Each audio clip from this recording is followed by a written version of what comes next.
Hello guys, in this video I am going to show you how to connect or disconnect any service to your Yahoo Mail profile.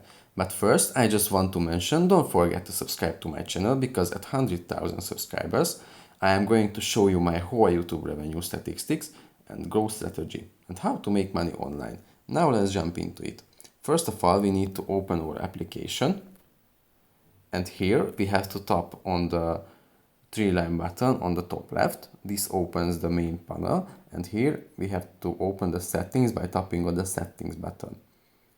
Right now, the fourth button will connect any service to any Yahoo Mail profile. Let's tap on it, and here we can choose which service wanna we connect to which profile and which service wanna we disconnect to from which profile.